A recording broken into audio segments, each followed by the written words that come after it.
धर्म के छठे अंग की मैं विवेचना कर रहा हूँ।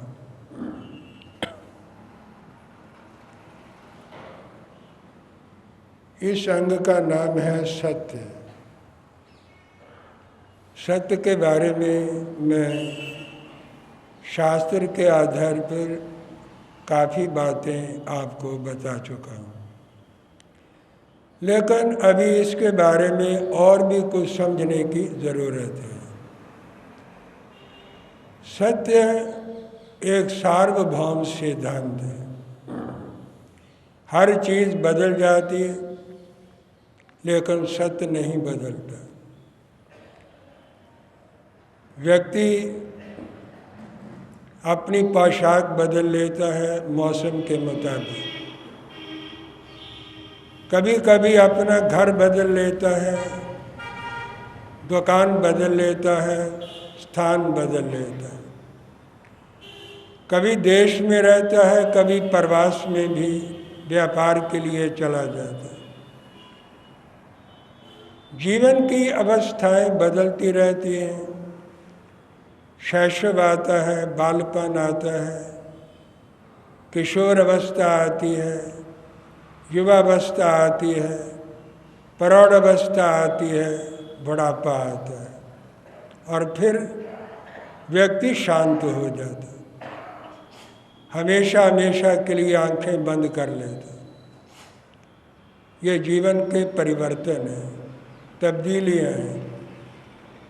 लेकिन हम देखते हैं कि सत्य शैशव अवस्था से लेकर ये वृद्ध अवस्था तक बराबर बना रहता है। और आप कहीं भी चले जाएं, आपको सत्य की ज़रूरत है, सत्य की आवश्यकता है। अपने घर में भी सत्य की ज़रूरत है, और जब आप दूसरों के साथ कोई व्यवहार करते हैं या प्रवास में जाते हैं, वहाँ व्यापार करते हैं, वहाँ पर और ज़्यादा प्रामाणिकता की ज़रूरत है। तो व्यक्ति को हर वक्त प्रामाणिकता और सच्चाई की हर वक्त ज़रूरत रहती है। प्रकृति को भी हम देखते हैं, वे भी सत्य की धुरी के ऊपर चलती है। इसी के आधार पर भगवान महावीर ने कहा, कोई ऐसा भगवान नहीं है जो दुनिया को चलाता है, सत्य ही भगवान है। और सत्य की धुरी के ऊपर सारा संसार चल रहा है, और ये प्रकृति भी सत्य पर चल रही है। भारत के अंदर 6 ऋतुएं आती हैं। वे 6 ऋतुएं टाइम टाइम पर बदलती रहती हैं।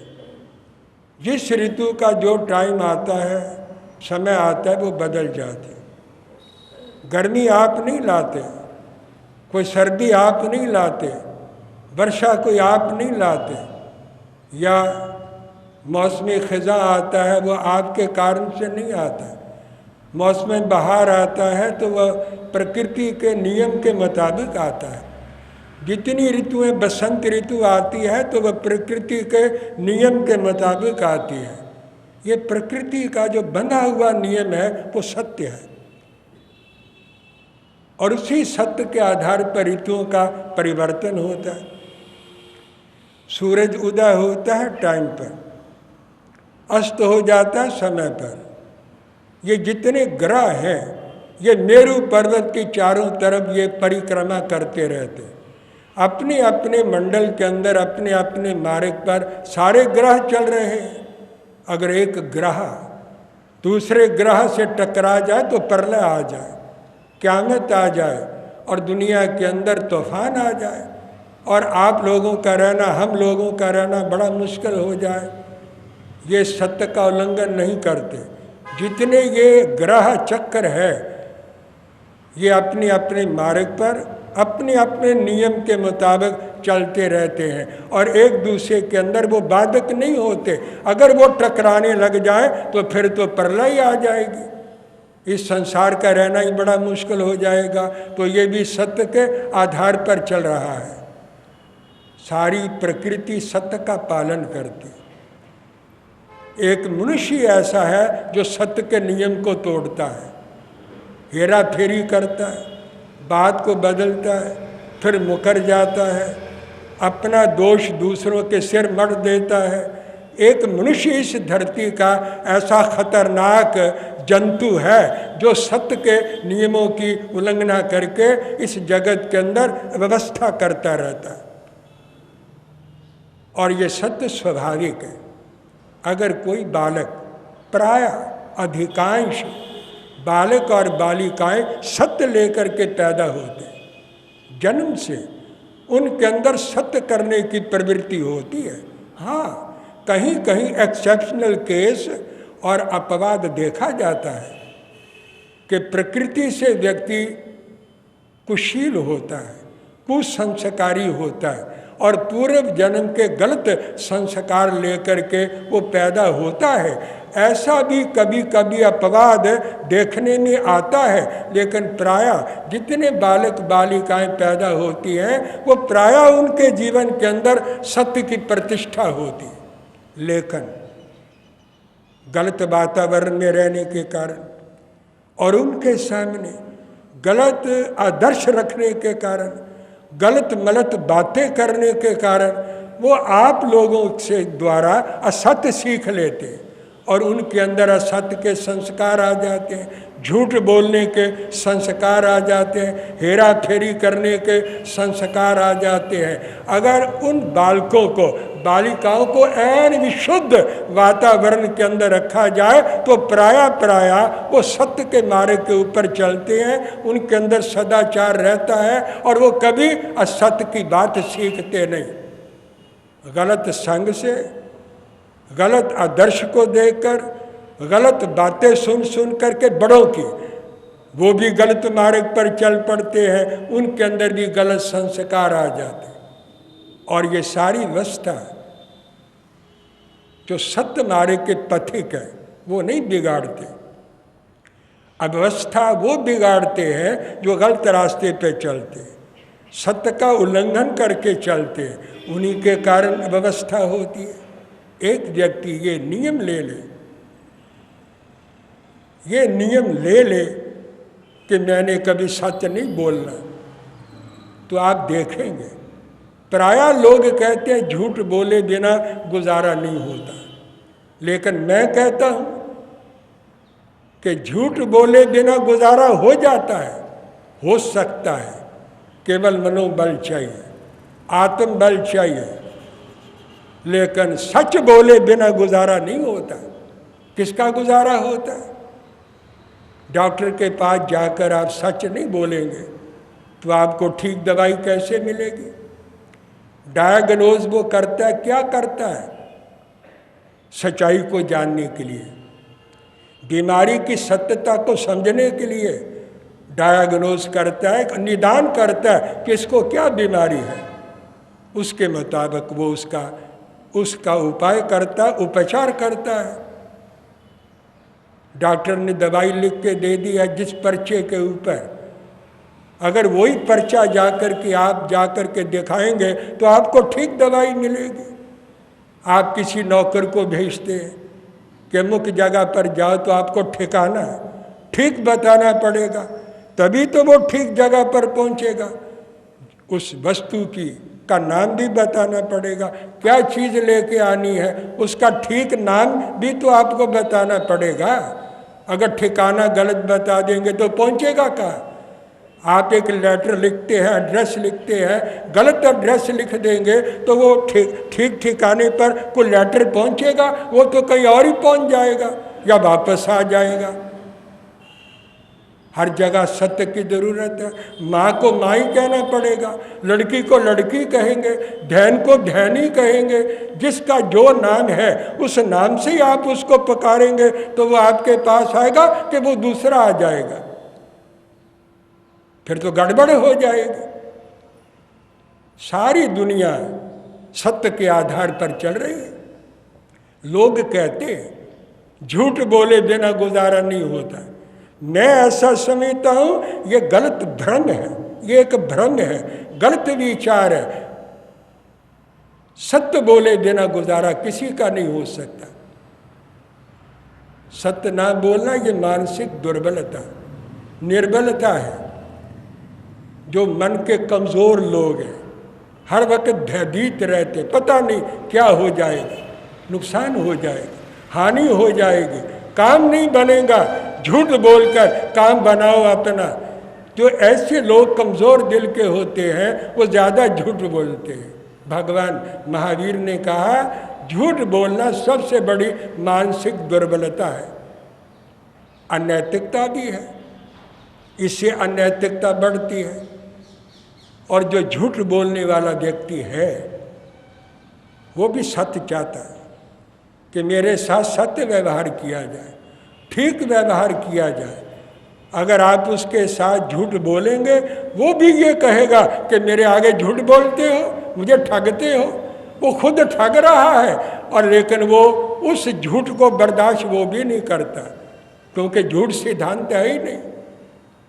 ये प्रकृति का सिद्धांत नहीं, नेचर का सिद्धांत नहीं, धरती का सिद्धांत नहीं और मनुष्य के जीवन का सिद्धांत नहीं।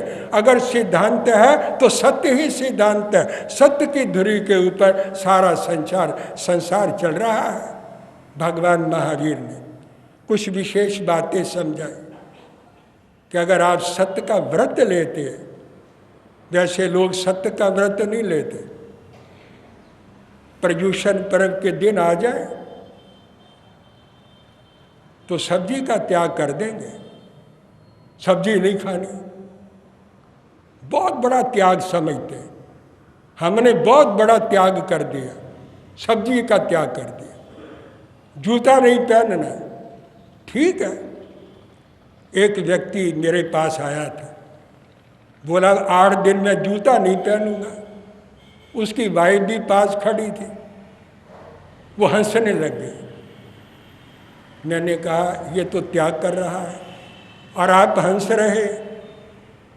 तो उसने मुझे कहा गुरुजी ये जूता पहनने का त्याग करता है, इसको ये भी त्याग करा दो कि अगर कोई ऐसा घर में कारण बन जाए तो जूता नहीं उठाना, ये भी त्याग कराओ। ये तो जूता उठा लेता है मारने के लिए, इतना क्रोध इसके अंदर है। क्रोध का त्याग नहीं करते, लेकिन ये छोटे छोटे त्याग करके बहुत बड़ा त्याग समझते हैं कि हमने बहुत बड़ा त्याग कर दिया। पर्युषण पर्व के दिनों में कोई ये कहता है कि मैं सत्य बोलूँगा, 8 दिन के लिए सत्य का मैं व्रत लेता हूँ, मैं झूठ का त्याग करता हूँ, कोई नहीं बोलता। छोटे छोटे त्याग करने के लिए तैयार रहते हैं, लेकिन छोटा त्याग करेंगे छोटा ही लाभ होगा, बड़ा लाभ कैसे होगा। महत्वपूर्ण त्याग कोई नहीं करता।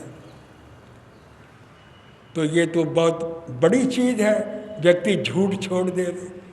भगवान महावीर ने कहा व्रत लेना चाहिए। अगर व्यक्ति व्रत लेता है तो उसको ख्याल रहता है कि मैंने व्रत लिया है, मुझे झूठ नहीं बोलना, मुझे सत्य बोलना है। लेकिन लोग ये झूठ का त्याग नहीं करते, छोटे छोटे मोटे मोटे त्याग करते, तो फिर लाभ भी उतना ही होगा। इसके लिए भगवान ने 5 बातें कही कि हर जैन को, हर शराबक को, अगर वो गृहस्थ जीवन में है तो उसे सत्य का व्रत लेना ही चाहिए। कम से कम महाव्रत नहीं तो अनुव्रत तो ले। जिसने सत्य का अनुव्रत लिया है वो 5 बातें उसके लिए वर्जित है। 5 बातें उसे नहीं करनी चाहिए। कम से कम गृहस्थ में रह करके वो सत्य की यत किंचित आराधना कर सकता। साधुओं के बारे में ज्ञान ज़्यादा रखते, दूरबीन लगाकर देखते रहते, ये कितना संयम का पालन करते, ये कितनी साधना करते, ये कैसी क्रिया करते, और अपने अंदर अंधेरा हो रहा है। अपने आप को देखने का टाइम ही नहीं मिलता, हम क्या कर रहे हैं क्या नहीं कर रहे। हर साधक को अपने धर्म को समझना है कि मेरा धर्म क्या है, मेरा कल्याण कैसे हो सकता है। मेरी शुद्धि कैसे हो सकती है, मुझे कैसे सदगति मिल सकती है। सबसे पहले तो ये समझने की ज़रूरत है, दूसरे को दूरबीन के द्वारा देखने की क्या ज़रूरत है। अपने आप ही को देख लो कि आप यहाँ कहाँ खड़े हैं। शास्त्र के दर्पण में आप अपने बिंब को, अपनी छवि को देख सकते। शास्त्र खोलते ही नहीं, पढ़ते ही नहीं, जानते ही नहीं, तो फिर ज्ञान कैसे होगा। मैं सुना रहा सत्य का व्रत लेना चाहिए, ये सबसे बड़ा व्रत है। रात्रि भोजन से ज़्यादा व्रत है, ये तो पलता ही नहीं। 9 बजे लोग दर्शनार्थी बस आती है, आने के लिए खाना मांगती है। कहाँ रात्रि भोजन है? त्याग कौन करता है रात्रि भोजन का? ये एक कहने की बात है, लेकिन मैं कहता हूँ अगर सत्य व्रत ले लिया जाए तो रात्रि भोजन अपने आप ही छूट जाएगा। लेकिन व्यक्ति सत्य में निष्ठा नहीं रखता, आत्म कल्याण में निष्ठा नहीं रखता, आत्मा के उद्धार की तरफ उसका ख्याल नहीं जाता। बस बाहर के छोटे छोटे नियमों को ग्रहण करके वो समझता मैंने बहुत बड़ा मोर्चा फतह कर लिया, अब सदगति के द्वार खुल गए, अब तो मोक्ष बड़ा नज़दीक आ गया है। को मोक्ष ऐसे मिलता, साधुओं को मिलना बड़ा मुश्किल है, तो गृहस्थियों को कैसे मिल जाएगा। 5 बातों को गृहस्थों को सोचना चाहिए। मैं सुना रहा मिथ्या उपदेश, जो व्यक्ति झूठा होता है वो दूसरे को गलत उपदेश करता है, गलत रास्ते पर लगाता है। जो मांस नहीं खाते उसको मांस खाने का उपदेश करता है, जो मदिरा पान नहीं करते उसको मदिरा पान करने की प्रेरणा दे देता है और उसको गलत रास्ते पर डाल देता है। भगवान महावीर ने कहा दूसरे को गलत रास्ते पर डालना ये भी सत्य की उल्लंघना करना। ऐसा व्याख्यान, झूठा दोषारोपण करना, दूसरे के ऊपर झूठे दोष लगा देना, झूठा कलंक लगा देना, किसी के ऊपर झूठा दोषारोपण करके कलंक लगा के उसको पीड़ित करना, व्यथित करना, उसकी छवि खराब करना, समाज के अंदर उसकी साख को बिगाड़ना, ये भी एक सत्य व्रत का अतिचार है, ये दोष है।